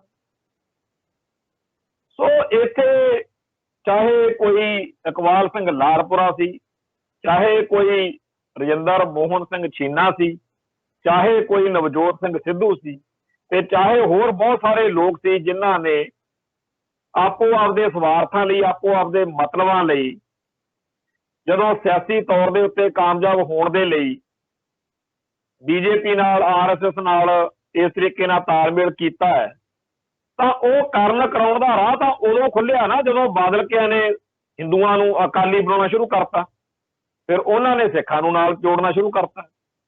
ਇਸ ਮੋਗਾ ਕਾਨਫਰੰਸ ਤੋਂ ਪਹਿਲਾਂ ਕੋਈ ਬਿਰਲਾ ਹੀ ਹੋਊਗਾ ਸਾਰੇ ਭਾਰਤ ਵਿੱਚ ਜਿਹੜਾ ਸਿੱਖਾਂ ਦੇ ਘਰਾਂ ਜੰਮਿਆ ਹੋਵੇ ਤੇ ਉਹ RSS ਦਾ ਮੈਂਬਰ ਬਣਦਾ ਹੋਵੇ ਜਾਂ ਬੀਜੇਪੀ ਨਾਲ ਚੱਲਦਾ ਹੋਵੇ, ਕੋਈ ਬਿਰਲਾ ਹੀ। ਪਰ 1994 ਤੋਂ ਬਾਅਦ ਹੁਕਮਨਾਮਾ ਧਰਿਆ ਰਹਿ ਗਿਆ ਇੱਥੇ ਵੀ RSS ਨਾਲ ਸਾਂਝ ਨਹੀਂ ਪਾਉਣੀ, ਫੱਟੇ ਚੱਕਦੇ। ਤੇ ਕਿਹੜਾ ਸਾਡੀ ਕੌਮ ਦਾ ਮਸਲਾ ਜਿਹਦੇ ਚ ਉਹਨਾਂ ਨੇ ਦਖਲਅੰਦਾਜ਼ੀ ਨਾ ਕੀਤੀ ਹੋਵੇ। ਤੇ ਜਦੋਂ ਅਕਾਲੀਆਂ ਨੇ ਭਾਜਪਾ ਨਾਲ ਇਹ ਸਾਂਝ ਦਿਖਾ ਕੇ ਕਿਹਾ ਵੀ ਸਾਡਾ ਤਾਂ ਪਤੀ ਪਤਨੀ ਵਾਲਾ ਰਿਸ਼ਤਾ, ਤਾਂ ਜਿਹੜੇ ਸਾਰੇ ਭਾਰਤ ਦੀਆਂ ਮਾਈਨੋਰਟੀਜ਼ ਜਾਂ ਹੋਰ ਦੁਖੀ ਲੋਕ ਸੀ, ਉਹ ਕਿਹਨੂੰ ਆ ਕੇ ਕਹਿੰਦੇ, ਕਿਹੜੇ ਥਾਂ ਤੇ ਆ ਕੇ ਅਰਦਾਸ ਕਰਦੇ ਵੀ ਭਾਈ ਸਾਨੂੰ ਤੁਸੀਂ ਇਹਨਾਂ ਦੇ ਭਗਵੇਂ ਬ੍ਰਿਗੇਡ ਦੇ ਜ਼ੁਲਮਾਂ ਤੋਂ ਬਚਾਓ। ਹੁਣ ਸਥਿਤੀ ਦੇਖੋ, ਜਿਹੜਾ ਭਗਵਾਂ ਬ੍ਰਿਗੇਡ ਸਾਰੇ ਭਾਰਤ ਦੇ ਈਸਾਈਆਂ ਨੂੰ, ਮੁਸਲਮਾਨਾਂ ਨੂੰ, ਦਲਿਤਾਂ ਨੂੰ ਤੇ ਹੋਰ ਲੋਕਾਂ ਨੂੰ, ਕਸ਼ਮੀਰੀਆਂ ਨੂੰ, ਉਹਨਾਂ ਨੂੰ ਸਤਾ ਰਿਹਾ ਸੀ, ਲਹੂ ਪੀ ਰਿਹਾ ਸੀ, ਉਹ ਸਿੱਖੀ ਦਾ ਤੇ ਸਿੱਖਾਂ ਦਾ ਵੀ ਘਾਣ ਕਰਦਾ ਰਿਹਾ। ਪਰ ਬਾਦਲ ਦਲ ਵਾਲਿਆਂ ਨੂੰ ਕੋਈ ਤਕਲੀਫ ਨਹੀਂ ਹੋਈ, ਹੁਣ ਵੀ ਹੈ ਨਹੀਂ। ਹੁਣ ਵੀ ਜੇਕਰ ਕਾਲੇ ਕਾਨੂੰਨਾਂ ਵਾਲਾ ਮਸਲਾ ਜਿਹਾ ਬਣਿਆ, ਇਹ ਬਹਾਨਾ ਬਣਿਆ, ਉਹ ਤਾਂ ਇਹਨਾਂ ਨੂੰ ਪਹਿਲਾਂ ਵੀ ਨਹੀਂ ਪੁੱਛਦੇ ਸੀ, ਇਹੀ ਨਾਲ ਚਿੰਬੜੇ ਹੋਏ ਸੀ। ਅਗਲਿਆਂ ਕੋਲੇ 303 ਸੀਟਾਂ ਨੇ ਪਾਰਲੀਮੈਂਟ ਦੇ ਵਿੱਚ, ਉਹਨਾਂ ਨੇ ਇਹਨਾਂ ਤੋਂ ਭਾਰਾ ਲੈਣੀਆਂ। ਉਹਨਾਂ ਨੇ ਤਾਂ ਹਿੰਦੂ ਸ਼ਿਵਸੈਨਾ ਵਾਲਿਆਂ ਨੂੰ ਨਹੀਂ ਪੁੱਛਿਆ, ਉਹ ਤਾਂ ਕਿਸੇ ਨੂੰ ਨਹੀਂ ਟੱਚ ਜਾਣਦੇ ਆ ਜੰਮੂ ਸਾਰੇ। ਉਹ EVM ਨਾਲ ਜਿੱਤੇ ਆ ਜਾਂ ਕਿਵੇਂ ਜਿੱਤੇ ਆ ਰੱਬ ਜਾਣੇ, ਪਰ ਇਸ ਮੌਕੇ ਭਾਜਪਾ ਕੋਲੇ ਫੁੱਲ ਸਮਰਥਨ ਤੇ ਉਹਦੇ ਸਿਰ ਤੇ ਉਹ ਸਾਰੇ ਭਾਰਤ ਨੂੰ ਟੀਚਰਾਂ ਕਰਦੇ, ਹਿੰਦੂ ਰਾਸ਼ਟਰ ਦਾ ਝੰਡਾ ਚੱਕੀ ਫਿਰਦੇ। ਪਰ ਉਸ ਅਕਾਲ ਪੁਰਖ ਵਾਹਿਗੁਰੂ ਦੀ ਕਲਾ ਬਲਿਹਾਰੇ ਜਾਈਏ ਕਿ ਜਿਹੜੇ ਆ ਬਾਦਲ ਕੇ ਸੀ ਨਾ, ਬਾਦਲ ਦਲ ਦੇ ਚੇਲੇ ਚੱਪੇ ਸੋਸ਼ਲ ਮੀਡੀਆ ਉੱਤੇ ਹਰੇਕ ਦੀ ਧੀ ਪੈਣਕ ਕਰਦੇ ਸੀ ਜਦੋਂ ਕੋਈ ਗੁਰਸਿੱਖ ਕਹਿੰਦਾ ਸੀ ਉਹ ਤੁਸੀਂ ਇਹਨਾਂ ਪੰਥ ਦੋਖੀਆਂ ਨਾਲ ਜਿਹੜਾ ਕੰਡਾ ਬੀਜ ਰਹੇ ਹੋ ਬੜਾ ਔਖਾ ਕਰੂਗੇ, ਇਹ ਬੂਟਾ ਜਿਹੜਾ ਕੰਡਿਆਂ ਨਾਲ ਲਾ ਰਹੇ ਹੋ ਨਾ ਪੰਥ ਦੇ ਵਿਹੜੇ 'ਚ, ਸਾਨੂੰ ਲਹੂ ਪੀਊਗਾ, ਨਾ RSS ਨਾਲ ਨਾ BJP ਨਾਲ ਮੇਲ ਜੋਲ ਕਰੋ। ਇਹ ਉਦੋਂ ਕਹਿੰਦੇ ਸੀਗੇ ਹਮਾਰੀ ਤੋਂ ਦਿੱਲੀ ਤੱਕ ਚਲਤੀ ਹੈ। ਉਹ ਜਿਹੜੇ ਇਹ ਸਾਰੇ ਦੇ ਸਾਰੇ ਉਦੋਂ ਪੰਥ ਨੂੰ, ਧਰਮ ਨੂੰ, ਕੌਮ ਨੂੰ ਕੁਛ ਨਹੀਂ ਸੀ ਸਮਝਦੇ ਬਾਦਲ ਦਲ। ਅੱਜ ਵੀ ਇਹੀ ਹਾਲ ਆ। ਪਰਸੋਂ ਫਤਿਹਗੜ੍ਹ ਸਾਹਿਬ ਦੇ ਵਿੱਚ ਸਰਦਾਰ ਸੁਖਬੀਰ ਸਿੰਘ ਬਾਦਲ ਤੇ ਹੋਰ ਸੰਗੀ ਸਾਥੀ ਜਿਹੜੇ ਸੀ, ਜਦੋਂ ਗਏ ਲੋਕਾਂ ਨੇ ਉੱਥੇ ਵਿਰੋਧ ਕੀਤਾ ਤੇ ਇਹਨਾਂ ਦਾ ਭੱਜ ਨਠਈਆ ਉੱਥੇ ਹੋਇਆ। ਤੇ ਕੱਲ ਬਾਅਦ ਵਿੱਚ ਚੰਦੂ ਮਾਜਰਾ ਤੇ ਹੋਰ ਲੀਡਰਾਂ ਨੇ ਪ੍ਰੈਸ ਕਾਨਫਰੰਸਾਂ ਕੀਤੀਆਂ ਤੇ ਹੋਰ ਵੀ ਬੜਿਆਂ ਨੇ ਹਾਲ ਦਹਾਈ ਪਾਈ ਹੋਈ ਆ ਕਿ ਇਹ ਜੇ ਬੜਾ ਮਾੜਾ ਹੋ ਗਿਆ, ਤਾਂ ਕਾਂਗਰਸ ਵਾਲਿਆਂ ਦੇ ਬੰਦੇ ਭੇਜੇ ਆ। ਚਲੋ ਜੋ ਵੀ ਕੁਛ ਉਹ ਕਹਿ ਰਹੇ, ਇਹ ਗੱਲ ਚੰਗੀ ਆ ਜਾਂ ਮਾੜੀ ਆ, ਇਹਨੂੰ ਛੱਡ ਕੇ ਇੱਕ ਅਸੀਂ ਗੱਲ ਹੋਰ ਕਰਦੇ। 2-3 ਦਿਨ ਪਹਿਲਾਂ ਗੁਰਦਾਸਪੁਰ ਜ਼ਿਲ੍ਹੇ ਦੇ ਭੇਟ ਪੱਤਣ ਪਿੰਡ ਦਾ ਇੱਕ ਛੋਕਰਾ ਹੈ ਜਿਹੜਾ ਅਮਰੀਕਾ ਤੋਂ ਡਿਪੋਰਟ ਹੋਇਆ ਤੇ ਉਹਨੂੰ ਇਹ ਉਹਦੀ ਕਰਤੂਤ ਆ ਇੱਕ ਵੀ ਉਹਨੇ ਸੋਚਿਆ ਵੀ ਜੇ ਮੈਂ ਕੋਈ ਗੰਦੀਆਂ ਗੱਲਾਂ ਕਰਾਂ, ਭੈੜੀਆਂ ਗੱਲਾਂ ਕਰਾਂ, ਸਿੱਖਾਂ ਨੂੰ ਚੜਾਵਾਂ ਤੇ ਸਿੱਖ ਮੈਨੂੰ ਮਾਰਨ ਦੀਆਂ ਧਮਕੀਆਂ ਦੇਣ, ਮੇਰੇ ਪਰਿਵਾਰ ਨੂੰ ਜਾ ਕੇ ਮਾਰਨ ਕੁੱਟਣ, ਤੇ ਉਹਦੇ ਨਤੀਜੇ ਵਜੋਂ ਮੈਂ ਇੱਥੇ ਫਿਰ ਕਿਊਬਕ ਸੂਬੇ ਦੇ ਵਿੱਚ, ਕੈਨੇਡਾ ਦੇ ਵਿੱਚ, ਕਿਉਂਕਿ ਅਮਰੀਕਾ ਤੋਂ ਹੁਣ ਡਿਪੋਰਟ ਹੋ ਕੇ ਕੈਨੇਡਾ ਗਿਆ ਆ, ਤੇ ਉੱਥੇ ਮੈਂ ਸ਼ਰਨ ਲੈਣ ਵਿੱਚ, ਸਿਆਸੀ ਸ਼ਰਨ ਲੈਣ ਵਿੱਚ ਕਾਮਯਾਬ ਹੋ। ਇਸ ਭੈੜੀ ਸੋਚ ਤਹਿਤ ਉਸ ਨੀਚ ਬੰਦੇ ਨੇ ਦਸ਼ਮੇਸ਼ ਪਾਤਸ਼ਾਹ ਦੇ ਬਾਰੇ ਬੇਹੱਦ ਨੀਵੇਂ ਦਰਜੇ ਦੀਆਂ ਗੱਲਾਂ ਕਰਕੇ ਇੱਕ ਵੀਡੀਓ ਬਣਾ ਕੇ ਸੋਸ਼ਲ ਮੀਡੀਆ ਤੇ ਪਾ। ਉਹ ਜਿਹਨੇ ਵੀ ਸੁਣੀ ਉਹਨੂੰ ਤਾਪ ਚੜ ਗਿਆ, ਬੜਾ ਗੁੱਸਾ ਆਉਂਦਾ ਜਦੋਂ ਸਾਡੇ ਇਸ਼ਟ ਬਾਰੇ, ਸਾਡੇ ਪੈਗੰਬਰ ਬਾਰੇ, ਸਾਡੇ ਕਲਗੀਧਰ ਸ਼ਹਿਨਸ਼ਾਹ, ਕਿਉਂਕਿ ਇਹ ਤਾਂ ਦਿਨ ਉਹ ਨੇ ਜਦੋਂ ਸਾਹਿਬਜ਼ਾਦਿਆਂ ਦੇ ਸ਼ਹੀਦੀ ਦਿਹਾੜੇ ਬਾਰੇ, ਕਿਉਂਕਿ ਹੁਣ ਥੋੜੇ ਦਿਨਾਂ ਤੱਕ ਦਸ਼ਮੇਸ਼ ਪਾਤਸ਼ਾਹ ਦਾ ਪ੍ਰਕਾਸ਼ ਪੁਰਬ ਵੀ ਆ ਜਾਣਾ। ਇਸ ਮਾਹੌਲ ਦੇ ਵਿੱਚ ਬੜਾ ਮਨ ਨੂੰ ਸਾਰਿਆਂ ਨੂੰ ਦੁੱਖ ਲੱਗਿਆ ਤੇ ਹਰੇਕ ਨੇ ਉਹਦੇ ਬਾਰੇ ਬੁਰਾ ਮਨਾਇਆ। ਸਾਰਿਆਂ ਲੋਕਾਂ ਨੇ ਉਸ ਬੰਦੇ ਨੂੰ ਫਿੱਟ ਲਾਹਨਤ ਪਾਈ। ਉਹਦੇ ਘਰੇ ਵੀ ਕੋਈ ਸਿੰਘ ਗਏ, ਗੁਰਦਾਸਪੁਰ ਜ਼ਿਲ੍ਹੇ 'ਚ ਭੇਟ ਪੱਤਣ ਪਿੰਡ ਹੈ ਉਹਦਾ, ਪਿੰਦਰ ਉਸ ਬੱਚੇ ਦਾ, ਉਸ ਮੁੰਡੇ ਦਾ, ਉਸ ਮੈਂਟਲ ਬੰਦੇ ਦਾ। ਉਹ ਘਰ ਦੇ ਕਹਿੰਦੇ ਜੀ ਮੈਂਟਲ ਤਾਂ ਸਾਰੇ ਹੀ ਹੁੰਦੇ ਆ ਜਿਹੜੇ ਇੱਥੇ ਬੇਅਦਬੀਆਂ ਕਰਦੇ, ਉਹਨਾਂ ਨੂੰ ਵੀ ਪੁਲਿਸ ਆਈ ਕਹਿ ਕੇ ਬਚਾਉਂਦੀ ਹੈ। ਹੁਣ ਗੱਲ ਇਹ ਹੈ ਬਈ ਜਿਹੜਾ ਕਲਗੀਧਰ ਸ਼ਹਿਨਸ਼ਾਹ ਦੇ ਖਿਲਾਫ ਇੰਨੀ ਭੈੜੀ ਉਹ ਬਕਵਾਸ ਕਰੇ, ਉਸ ਮੌਕੇ ਤਾਂ ਬਾਦਲ ਦਲ ਦੇ ਸਾਰੇ ਲੀਡਰ ਸੁਸਰੀ ਵਾਂਗੂ ਸੁੱਤੇ ਪਏ ਤੇ ਸਾਰੇ ਪੰਥ ਦਰਦੀ ਉਹਦਾ ਵਿਰੋਧ ਕਰਦੇ ਆ, ਕਲਪਦੇ ਆ, ਉਹਦੇ ਖਿਲਾਫ ਬੋਲ ਰਹੇ। ਇਹ ਉਹ ਪੰਥ ਦਰਦੀ ਆ ਜਿਨ੍ਹਾਂ ਨੂੰ ਗਿਆਨੀ ਹਰਪ੍ਰੀਤ ਸਿੰਘ ਕਹਿੰਦੇ ਆ ਕਾਂਗਰਸ ਦੇ ਏਜੰਟ ਹੁੰਦੇ ਆ। ਇਹ ਲੋਕ ਜਿਹੜੇ ਪੰਥ ਦੇ ਮਸਲਿਆਂ ਤੇ ਏਦਾਂ ਬੋਲਦੇ, ਜਿਹੜੇ ਲੋਕ ਇਹ ਕਹਿਣ ਕਿ ਬਰਗਾੜੀ ਦੇ ਵਿੱਚ ਜਿਹੜਾ ਜ਼ੁਲਮ ਹੋਇਆ ਉਹਨਾਂ ਦੋਸ਼ੀਆਂ ਨੂੰ ਸਜ਼ਾਵਾਂ ਮਿਲਣੀਆਂ ਚਾਹੀਦੀਆਂ, ਉਹ ਕਾਂਗਰਸ ਦੇ ਏਜੰਟ ਹੁੰਦੇ ਆ। ਜਿਹੜੇ ਲੋਕ ਇਹ ਕਹਿਣ ਕਿ ਸਾਹਿਬ ਸ੍ਰੀ ਗੁਰੂ ਗ੍ਰੰਥ ਸਾਹਿਬ ਜੀ ਦੇ ਪਾਵਨ ਸਰੂਪਾਂ 'ਚ ਜਿਹੜਾ ਘਪਲਾ ਹੋਇਆ ਇੱਥੇ, ਜਿੱਥੇ ਸ਼੍ਰੋਮਣੀ ਕਮੇਟੀ ਦੀ ਪ੍ਰਿੰਟਿੰਗ ਪ੍ਰੈਸ ਆ, ਜਿਹੜਾ ਉਹ ਲੇਖੇ 'ਚ ਉਸ ਘਪਲੇ ਦੇ ਵਿੱਚ ਸ਼ਾਮਲ ਨੇ, ਉਹਨਾਂ ਨੂੰ ਸਜ਼ਾਵਾਂ ਦਿਵਾਓ। ਜਿਹੜੇ ਇਹ ਗੱਲ ਕਹਿਣ ਉਹ ਕਾਂਗਰਸ ਦੇ ਏਜੰਟ ਹੁੰਦੇ। ਤੇ ਪੰਥ ਦਰਦੀ ਕੌਣ ਹੁੰਦੇ ਆ? ਪੰਥ ਦਰਦੀ ਜੀ ਹੁੰਦੇ ਆ ਜਿਹੜੇ ਹਮੇਸ਼ਾ ਸਿੱਖੀ ਅਤੇ ਸਿੱਖਾਂ ਦੇ ਦੁਸ਼ਮਣਾਂ ਦੇ ਨਾਲ ਖੜੇ ਹੋਣ, ਡੇਰਾ ਸਰਸਾ ਵਾਲਿਆਂ ਦੇ ਨਾਲ, ਭਨਿਆਰੇ ਵਾਲਿਆਂ ਦੇ ਨਾਲ, ਤੇ ਆ ਜਿਹੜੇ ਹਿੰਦੂ ਕੱਟੜਪੰਥੀ ਪੰਜਾਬ 'ਚ ਆਏ ਦਿਨ ਸਿੱਖਾਂ ਦਾ ਲਹੂ ਪੀਂਦੇ ਰਹੇ ਆ, ਇਹਨਾਂ ਨਾਲ ਜਿਨ੍ਹਾਂ ਦੀ ਯਾਰੀ ਹੋਵੇ, RSS ਨਾਲ ਜਿਨ੍ਹਾਂ ਦੀ ਯਾਰੀ ਹੋਵੇ, ਇਹ ਸਾਰੇ ਪੰਥਕ ਹੁੰਦੇ ਆ, ਬਾਦਲ ਦਲ ਵਾਲੇ। ਗਿਆਨੀ ਹਰਪ੍ਰੀਤ ਸਿੰਘ ਹੁਣ ਦੱਸ ਦੇਣ ਵੀ ਆ ਜਿਹੜਾ ਐਡਾ ਭੈੜਾ ਕਾਰਾ ਉਸ ਬੰਦੇ ਨੇ ਕੀਤਾ, ਆ ਤੁਹਾਡੇ ਜਿਹੜੇ ਪੰਥ ਦਰਦੀ ਨੇ ਬਾਦਲ ਦਲ ਵਾਲੇ, ਉਹਨਾਂ ਚੋਂ ਕਿਹੜਾ ਲੀਡਰ ਵਾ ਜਿਹਨੇ ਬੁੱਲ ਤੋਂ ਬੁੱਲ ਚੱਕਿਆ ਹੋਵੇ ਉਸ ਬੰਦੇ ਦੇ ਖਿਲਾਫ? ਤੇ ਜਿਨ੍ਹਾਂ ਨੂੰ ਕਹਿੰਦੇ ਹੋ ਕਾਂਗਰਸ ਦੇ ਏਜੰਟ ਵਾ, ਉਹਨਾਂ ਚੋਂ ਕਿਹੜਾ ਵਾ ਜਿਹਨੇ ਉਹਦਾ ਵਿਰੋਧ ਨਾ ਕੀਤਾ ਹੋਵੇ? ਹੁਣ ਇਹੋ ਜਿਹੇ ਇਹ ਸਿਆਸੀ ਭਲਵਾਨ ਜਿਹੜੇ ਬਾਦਲ ਕੇ ਨੇ, ਇਹਨਾਂ ਨੇ ਸਾਰੇ ਧਾਰਮਿਕ ਅਤੇ ਸਿਆਸੀ ਤੌਰ ਦੇ ਉੱਤੇ ਸਿੱਖਾਂ ਦਾ ਅਕਸ ਸਾਰੇ ਭਾਰਤੀਆਂ ਦੇ ਸਾਹਮਣੇ ਜਿਹੋ ਜਿਹਾ ਬਣਾ ਧਰਿਆ ਸੀ, ਉਹਦੀ ਕਰਕੇ ਭਾਜਪਾਈਆਂ ਨੂੰ, ਭਗਵੇਂ ਬ੍ਰਿਗੇਡ ਨੂੰ ਲੱਗਦਾ ਸੀ ਵੀ ਸਾਰੇ ਸਿੱਖ ਇਹੋ ਜਿਹੇ ਹੋਣਗੇ ਜਿਹੋ ਜਿਹਾ ਸੁਖਬੀਰ ਬਾਦਲ ਆ, ਜਾਂ ਵੱਧ ਤੋਂ ਵੱਧ ਸਾਰੇ ਭਾਰਤੀਆਂ ਨੂੰ ਲੱਗਦਾ ਹੋਣਾ ਵੀ ਜਿਹੋ ਜਿਹਾ ਕੈਪਟਨ ਅਮਰਿੰਦਰ ਸਿੰਘ ਸਿੱਖ ਵਾ, ਜਿੰਨਾ ਕੁ ਧਰਮ ਵਿੱਚ ਜਾਂ ਸਿਆਸੀ ਤੌਰ ਤੇ ਉਹ ਪਰਪੱਕ ਉਹੋ ਜਿਹੇ ਭਾਈ ਸਿੱਖ ਬਾਕੀ ਹੋਣ। ਪਰ ਉਸ ਅਕਾਲ ਪੁਰਖ ਵਾਹਿਗੁਰੂ ਦੀ ਉਸ ਦਾਤੇ ਦੀ ਮਿਹਰ ਹੋਈ, ਅੱਜ ਸਾਰਾ ਭਾਰਤ ਜਿਹੜਾ ਹੈ ਉਹ ਜਦੋਂ ਕਾਲੇ ਕਾਨੂੰਨਾਂ ਦੀ ਮਾਰ ਹੇਠ ਆਇਆ, ਸਾਰਾ ਭਾਰਤ ਜਦੋਂ ਸਿੱਖ ਜਾਗਿਆ, ਜਦੋਂ ਪੰਜਾਬ ਦੇ ਲੋਕਾਂ ਨੇ ਦਿੱਲੀ ਜਾ ਕੇ ਜਕਾਰੇ ਛੱਡੇ ਆ ਨਾ, ਹਰਿਆਣੇ ਦੇ ਲੋਕ ਕਹਿੰਦੇ ਆ ਸਰਦਾਰ ਜੀ ਆਪ ਹੀ ਹੈ ਜੋ ਬਚਾ ਸਕਤੇ ਹੈ, ਰਾਜਸਥਾਨ ਦੇ ਲੋਕ ਕਹਿੰਦੇ ਆ ਆਪ ਹੀ ਹੈ ਜੋ ਬਚਾ ਸਕਤੇ ਹੈ। ਸਾਰੇ ਭਾਰਤ ਦੇ ਬ੍ਰਾਹਮਣਵਾਦ ਦੇ ਭਾਗਵੇਂ ਬ੍ਰਿਗੇਡ ਦੇ ਮੋਦੀ ਸਰਕਾਰ ਦੇ ਸਤਾਏ ਹੋਏ ਲੋਕਾਂ ਲਈ ਖਾਲਸਾ ਪੰਥ ਇਸ ਵੇਲੇ ਇੱਕ ਚਾਨਣ ਮਨਾਰਾ ਬਣਿਆ ਹੋਇਆ। ਤੇ ਇਸ ਮੌਕੇ ਸਾਰੇ ਭਾਰਤ ਦੇ ਲੋਕਾਂ ਦੀਆਂ ਆਸਾਂ ਪੱਗਾਂ ਦਾੜਿਆਂ ਵਾਲਿਆਂ ਤੇ ਆ। ਬੇਸ਼ੱਕ ਉੱਥੇ ਜਿਹੜੇ ਕਿਸਾਨ ਯੂਨੀਅਨਾਂ ਦੇ ਵਿੱਚ ਲੀਡਰ ਨੇ ਕਈ ਉਹ ਕਾਮਰੇਡੀ ਖਿਆਲਾਂ ਦੇ ਆ, ਤੇ ਉਹ ਵਿਚਾਰੇ ਬੜਾ ਪੂਰੀ ਮਿਹਨਤ ਵੀ ਕਰਦੇ ਆ ਵੀ ਸਾਨੂੰ ਸਿੱਖ ਨਾ ਕੋਈ ਸਮਝ ਲਵੇ, ਪਰ ਉਹਨਾਂ ਦੇ ਪੱਗਾਂ ਦਾੜਿਆਂ ਨੂੰ ਦੇਖ ਕੇ ਜਿਹੜੇ ਦੂਜਿਆਂ ਸੂਬਿਆਂ ਦੇ ਲੋਕ ਨੇ, ਦੂਜਿਆਂ ਧਰਮਾਂ ਦੇ ਲੋਕ ਨੇ, ਉਹ ਇਹੀ ਮੰਨਦੇ ਆ ਵੀ ਇਹ ਸਿੱਖ ਹੀ ਆ ਸਾਰੇ। ਉਹ ਵਾਹਿਗੁਰੂ ਜੀ ਕਾ ਖਾਲਸਾ ਵਾਹਿਗੁਰੂ ਜੀ ਕੀ ਫਤਿਹ ਬੁਲਾਉਂਦੇ ਆ। ਤੋ ਅੱਜ ਮੈਂ ਡਾਕਟਰ ਵਰਿੰਦਰਪਾਲ ਸਿੰਘ ਜਿਹੜੇ PAU ਦੇ ਵਿੱਚ ਮੇਰੇ ਉਹ ਵੱਡੇ ਭਰਾਵਾਂ ਵਾਂਗੂ ਨੇ, ਮੈਨੂੰ ਗੁਰੂ ਗੋਬਿੰਦ ਸਿੰਘ ਸਟੱਡੀ ਸਰਕਲ ਦੇ ਵਿੱਚ ਉਹਨਾਂ ਨਾਲ ਮੇਲ ਮਿਲਾਪ ਵੀ ਰਿਹਾ, ਸੇਵਾ ਇਕੱਠਿਆਂ ਨੇ ਵੀ ਕੀਤੀ ਆ।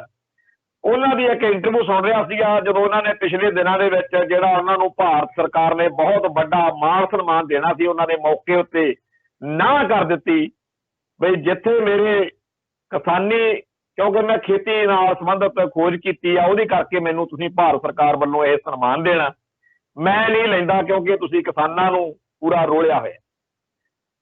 ਉਹ ਕਹਿੰਦੇ ਵੀ ਜਦੋਂ ਮੈਂ ਸਨਮਾਨ ਲੈਣ ਗਿਆ, ਜਦੋਂ ਦਿੱਲੀ ਦੇ ਵਿੱਚ ਉਤਰ ਕੇ ਉਸ ਸਥਾਨ ਦੇ ਨੇੜੇ ਸੀ, ਸਾਹਮਣੇ ਦਿਖਦੀ ਸੀ ਬਿਲਡਿੰਗ, ਪਰ ਇੱਕ 8:15 ਦਾ ਟਾਈਮ ਸੀਗਾ, ਸਾਦਾ ਸੀਗਾ, ਇੱਕ ਆਟੋ ਵਾਲਾ ਕਹਿਣ ਲੱਗਿਆ ਵੀ ਬੈਠੋ ਸਰਦਾਰ ਜੀ। ਕਹਿੰਦਾ ਮੈਂ ਕਿਹਾ ਯਾਰ ਨਹੀਂ, ਮੈਂ ਚਲੇ ਜਾਣਾ, ਨੇੜੇ ਹੀ ਆ। ਕਹਿੰਦੇ ਨਹੀਂ ਨਹੀਂ ਬੈਠੋ, ਬੈਠੀ ਆਪ ਬੈਠੀ। ਮੈਂ ਵਿੱਚ ਕਹਿੰਦਾ ਬੈਠਣ ਸਾਰੀ ਕਿਹਾ ਵੀ ਕਿੰਨੇ ਪੈਸੇ, ਸੁਭਾਵਿਕ ਗੱਲ ਆ, ਇੱਥੇ ਪੁੱਛੇ ਜਾ ਸਾਡੇ ਏਦਾਂ ਹੀ ਆ ਵੀ ਬੈਠਣ ਸਾਰੇ ਪੁੱਛ ਲਓ, ਅਗਲੇ ਨਾਲ ਰੇਟ ਤੈਅ ਕਰ ਲਓ ਪਹਿਲਾਂ। ਪਰ ਉਹ ਬੰਦਾ ਕਹਿਣ ਲੱਗਿਆ सरदार जी काहे के पैसे, आप हमें मोदी से बचा लीजिए, जो आप है ना दाढ़ी वाले पग्गों वाले, आप ही बचा सकते हैं। फिर उन्हें बहुत गाला कढ़िया, माड़ा बोलिया मोदी बारे।